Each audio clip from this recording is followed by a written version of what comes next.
Hello प्यारे बच्चे, तो कैसे आप सब। तो उम्मीद करता हूँ आप सब बिल्कुल बढ़िया होंगे। तो जैसा कि प्यारे बच्चों आप सभी को पता होगा कि 21 फरवरी को आप लोगों का साइंस यानी कि विज्ञान का पेपर है। तो आइए प्यारे बच्चों, यहाँ पर विज्ञान का मैं आपको 30 ऐसा ऑब्जेक्टिव क्वेश्चन कराने वाला हूँ जो कि सीधा सीधी आपको बोर्ड परीक्षा में पूछा जाएगा। तो सभी बच्चे इस वीडियो को शुरू से लेकर के लास्ट तक देखते रहिएगा, क्योंकि इसमें मैं पहला वाला चैप्टर से 30 ऐसा क्वेश्चन चुन चुन करके लाया हूँ कि इससे ज्यादा क्वेश्चन कभी आपको पूछ ही नहीं सकता है। ठीक है, तो सभी बच्चे इसको अच्छे तरीके से देखते रहिएगा और इसका पीडीएफ जो मैं व्हाट्सएप ग्रुप में भी डाल दूंगा, तो सभी बच्चे लास्ट तक देखते रहिएगा। मैं आपको बता दूंगा कि पीडीएफ किस तरीके से आप लोगों को लेना है। ठीक है, तो चलिए सबसे पहली बात, यहाँ पर पहला नंबर क्वेश्चन देखिए, आप लोगों को दिख रहा होगा पहला नंबर आपका क्वेश्चन में क्या कह रहा है। पहला नंबर का बाबू सवाल में कह रहा है कि प्रकाश की किरणें गमन करती है। प्रकाश की किरणें गमन करती है। ऑप्शन नंबर ए में कह रहा है सरल रेखा में, बी में कह रहा है वक्र रेखा में, सी में कह रहा है टेढ़ी रेखा में, उसके बाद आपका डी में कह रहा है इनमें से कोई नहीं। तो चलिए जिन बच्चों का आंसर पता है फटाफट से मारिए। तो प्रकाश की किरणें गमन करती है, इसका बाबू सही जवाब हो जाएगा आपका ए नंबर ऑप्शन सरल रेखा में। ठीक है, ए नंबर ऑप्शन मारिएगा। चलिए अगला नंबर का सवाल में क्या कर रहा है कि इनमें से कौन सा एक पारदर्शी पदार्थ है। इनमें से कौन सा आपका एक पारदर्शी, पारदर्शी मतलब क्या होता है कि जिसे आर पार दिख जाता है। तो कागज तो नहीं होगा, दर्पण भी नहीं होगा, यहां पर हमारा सही जवाब हो जाएगा कांच। कांच हमारा क्या है, पारदर्शी हो जाएगा। ठीक है, सी नंबर ऑप्शन सही जवाब हो जाएगा। आगे बढ़िए, आपका अगला नंबर सवाल में क्या कर रहा है, इनमें से कौन प्रदीप्त वस्तु नहीं है। तो प्रदीप्त वस्तु इनमें से कौन सा नहीं हो जाएगा। देखिए तो जरा ध्यान से करे कि सूरज, चंद्रमा, तारे, उसके बाद आपका जलती हुई मोमबत्ती। तो तीन का सही जवाब दीजिए। तो प्रदीप्त वस्तु यहां पर क्या होता है कि जो अपने खुद से प्रकाश उत्सर्जित करता है। तो सूर्य आपका खुद से प्रकाश उत्सर्जित करता है, तारा भी, उसके बाद आपका जलता हो, मोमबत्ती भी। ठीक है, चंद्रमा हमारा खुद से प्रकाश उत्सर्जित नहीं करता, ये सूर्य के प्रकाश से ही चमकता है, इसीलिए हमारा बी नंबर ऑप्शन सही जवाब हो जाएगा। ठीक है, चलिए अगला नंबर का सवाल में देखते हैं जरा ध्यान से। अगला नंबर का आपका प्यारे बच्चों क्या कह रहा है, कह रहा है पृथ्वीवासियों के लिए प्रकाश का सबसे बड़ा स्रोत क्या है। तो पृथ्वीवासियों के लिए प्रकाश का सबसे बड़ा स्रोत क्या है, सूर्य हो जाएगा। यहाँ पर हमारा बी नंबर ऑप्शन बिल्कुल सही जवाब हो जाएगा। ठीक है, अगला में कह रहा है कि प्रकाश किरण पुंज कितने प्रकार के होते हैं। सभी बच्चों को पता है कि प्रकाश का जो किरण पुंज होता है वो आपका 3 प्रकार का होता है। ठीक है, कितना प्रकार का, 3 प्रकार का। सी नंबर ऑप्शन सही जवाब हो जाएगा। आगे बढ़िए, करें इनमें से कौन सा पारभासी पदार्थ है। पारभासी किसको कहते हैं, जिससे आपका आर पार थोड़ा थोड़ा मतलब दिखे, मतलब धुंधला होकर के दिखे। ठीक है, तो तेल लगा हुआ कागज जिसको हम लोग बोलेंगे तेलीय कागज, तो ये हमारा पारभासी हो जाएगा। क्या हो जाएगा, पारभासी हो जाएगा। ठीक है, तो जो भी बच्चे मार रहे हैं बी नंबर ऑप्शन बिल्कुल सही जवाब हो जाएगा। अगला में बाबू क्या करें कि प्रकाश के परावर्तन के कितने नियम है। प्रकाश के परावर्तन के कितने नियम, ये तो सभी बच्चों को रटा हुआ होगा कि ठीक है, प्रकाश के परावर्तन का आपका बच्चों 2 नियम है। ठीक है, कितने नियम है, 2 नियम है। यहाँ पर आपका जो सही जवाब हो जाएगा वो कौन सा सही जवाब हो जाएगा, बी नंबर ऑप्शन बिल्कुल सही जवाब हो जाएगा। ठीक है, कह रहा है यदि आपतन कोण आई तथा परावर्तन कोण आर है तो इनमें से आपका कौन सा सत्य है। तो हम लोगों ने पढ़ा है प्रकाश के परावर्तन के नियम से कि अगर आपतन कोण आई है, परावर्तन कोण अगर आपका आर है, तो आपतन कोण बराबर परावर्तन कोण होता है, यानी कि आपका आई बराबर आर होता है। तो सही जवाब हमारा ए नंबर ऑप्शन हो जाएगा। ठीक है, अगला में आपका क्या कह रहा है, प्रकाश के जो परावर्तन है तो परावर्तन के नियम से निर्धारित होता है। तो परावर्तन के नियम से क्या निर्धारित होता है कि आपतन कोण जो होता है वो परावर्तन कोण के बराबर होता है। ए नंबर ऑप्शन हमारा बिल्कुल सही जवाब हो जाएगा। ठीक है, चलिए अगला में प्यारे बच्चों कह रहा है कि प्रतिबिंब कितने प्रकार के होते हैं। तो प्यारे बच्चों प्रतिबिंब जो होता है वो आपका 2 प्रकार का होता है, एक तो आपका वास्तविक हो गया, ठीक है, और दूसरा आपका प्यारे बच्चों काल्पनिक हो गया। ठीक है, सभी बच्चों को पता होगा। अगला सवाल में आपका क्या कह रहा है, कह रहा है किस प्रतिबिंब को पर्दे पर प्राप्त किया जा सकता है। किस प्रतिबिंब को पर्दे पर प्राप्त किया जा सकता है। तो पर्दे पर प्राप्त किया जा सकता है वास्तविक प्रतिबिंब को। ठीक है, काल्पनिक प्रतिबिंब को नहीं प्राप्त किया जा सकता है, आभासी तो बिल्कुल भी नहीं होगा। अगला में प्यारे बच्चों कह रहा है कि कौन सा प्रतिबिंब दर्पण के पीछे बनता है। तो दर्पण के पीछे आपका कौन सा प्रतिबिंब बनता है। तो मैंने आपको बताया था कि दर्पण के पीछे आपका जो है आभासी प्रतिबिंब, जिसको आप लोग काल्पनिक भी कहते हैं। ठीक है, तो काल्पनिक प्रतिबिंब बाबू आपका दर्पण के पीछे बनेगा। सही जवाब आपका हो जाएगा बी नंबर ऑप्शन। अगला नंबर में कह रहा है कि समतल दर्पण के द्वारा बने प्रतिबिंब की प्रकृति क्या होती है। तो समतल दर्पण के द्वारा कैसा प्रतिबिंब बनता है, याद रखिएगा, समतल दर्पण में सबसे पहली बात तो आभासी प्रतिबिंब बनता है, और जो आभासी होता है वो आपका सीधा तो होता ही है। ठीक है, तो हमारा सही जवाब यहाँ पर हो जाएगा सी नंबर ऑप्शन। अगला में प्यारे बच्चों कह रहा है कि समतल दर्पण के द्वारा बने प्रतिबिंब का आकार बिंब के आकार की अपेक्षा क्या होता है। जो समतल दर्पण में जो प्रतिबिंब बनता है, बिंब मतलब होता है आपका वस्तु, तो वस्तु से बड़ा बनता है या वस्तु से आपका छोटा बनता है, वही आपसे पूछ रहा है। ठीक है, तो वस्तु प्यारे बच्चों बराबर बनता है। क्या बनता है, बराबर बनता है समतल दर्पण में। ठीक है, तो हम सही जवाब मारेंगे सी नंबर ऑप्शन।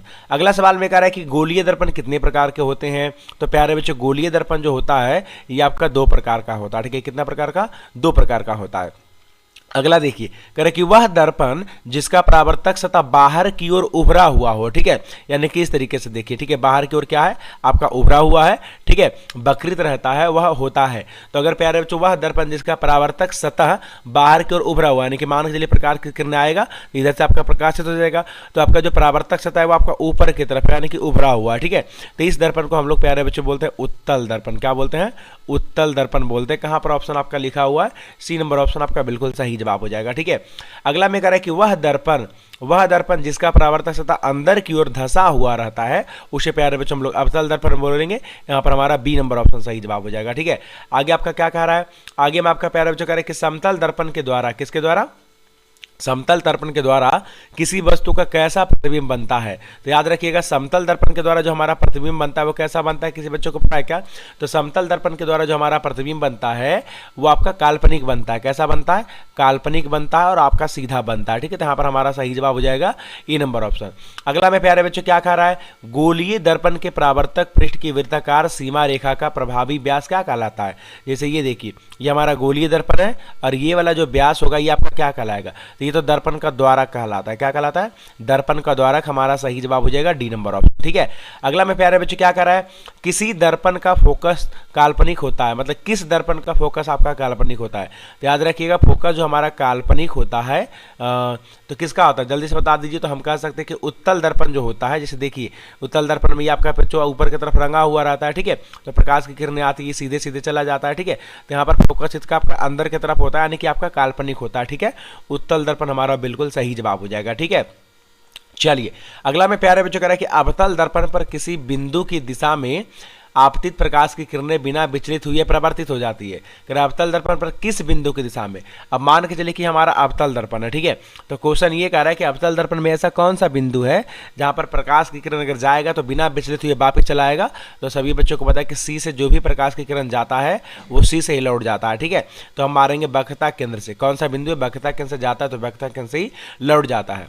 अगर गोलीय दर्पण के परावर्तक पृष्ठ का मध्य बिंदु क्या कहलाता है? गोलीय दर्पण का परावर्तक पृष्ठ का जो आपका मध्य बिंदु होता है, ठीक है, तो मध्य बिंदु को पी से लिखते हैं, जिसको हम लोग क्या बोलते हैं? जल्दी से बता दीजिए। इसको हम लोग ध्रुव बोलते हैं, ठीक है। सही जवाब हमारा हो जाएगा ए नंबर ऑप्शन। अगला में प्यारे बच्चों कह रहा है कि गोलीय दर्पण के ध्रुव से उसके वक्रता केंद्र को मिलाने वाली सरल रेखा को क्या कहते हैं? जैसे ये देखिए हमारा गोलीय दर्पण है, ठीक है, ये हमारा हो गया ध्रुव, ये हो गया वक्रता केंद्र। इस रेखा को क्या कहते हैं? मिलाने वाली रेखा को, इसको बोलते हैं प्यारे बच्चों प्रधान अक्ष। क्या बोलते हैं? प्रधान अक्ष बोलते हैं, या तो और क्या बोलते हैं? तो मुख्य अक्ष भी बोलते हैं, ठीक है। तो यहाँ पर आपका सही जवाब क्या लिखा है? देखिए तो दर्पण का प्रधान अक्ष बिल्कुल आपका सी नंबर ऑप्शन सही जवाब हो जाएगा, ठीक है। आगे बढ़िए, क्वेश्चन नंबर आपका 24 में क्या कह रहा है कि कौन सा दर्पण हमेशा वस्तु के आकार के बराबर आकार का प्रतिबिंब बनाता है, ठीक है। कौन सा दर्पण हमेशा वस्तु के आकार के बराबर? तो वस्तु के बराबर प्यारे तो कौन सा दर्पण बनाता है? तो हमारा हो जाएगा समतल दर्पण। कौन सा दर्पण? समतल दर्पण, ठीक है।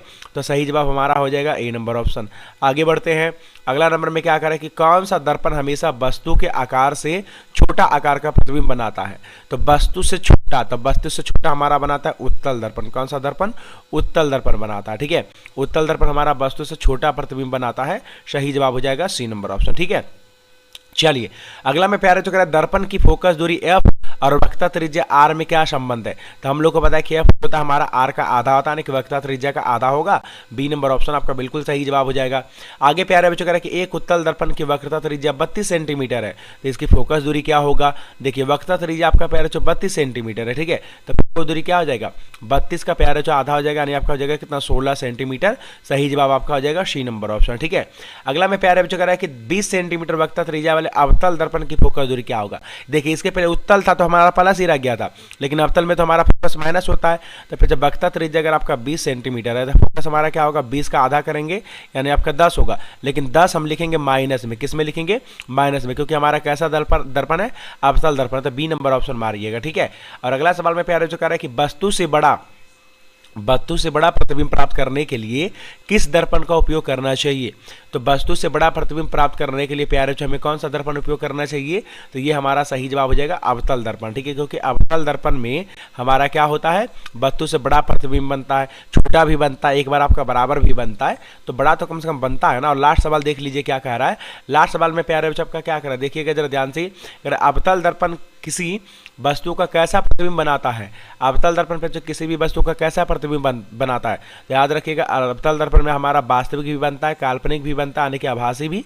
ठीक है, तो वास्तविक और आभासी दोनों मार दीजिए, यहाँ पर हमारा डी नंबर ऑप्शन बिल्कुल सही जवाब हो जाएगा। ठीक है, तो पहले जो 30 क्वेश्चन हम लोगों ने किया और 30 में से आप लोगों का कितना सही हुआ एक बार कमेंट करके बता दीजिएगा। ठीक है, तो चलिए इस वीडियोज में बताए गए हर एक क्वेश्चन को आप लोग को अच्छे तरीके से याद कर लेना है, क्योंकि परीक्षा के दृष्टिकोण से प्यारे जो बहुत ज़्यादा इंपॉर्टेंट है। ठीक, तो चलिए अभी के लिए बस इतना ही। और पीडीएफ कहाँ मिलेगा सर, तो मैं आपको बता देता हूँ, पीडीएफ आपका मिलेगा फिर इस नंबर पर मैसेज कर दीजिएगा। ठीक है, 7482 038 981, इस नंबर पर आप लोग मैसेज कर दीजिएगा, मैं आप लोग को व्हाट्सएप ग्रुप में जोड़ दूंगा। ठीक, तो चलिए अभी के लिए बस इतना ही, मैं मिलता हूँ आपको नेक्स्ट वाली क्लास में, तब तक के लिए see have a good day, bye bye.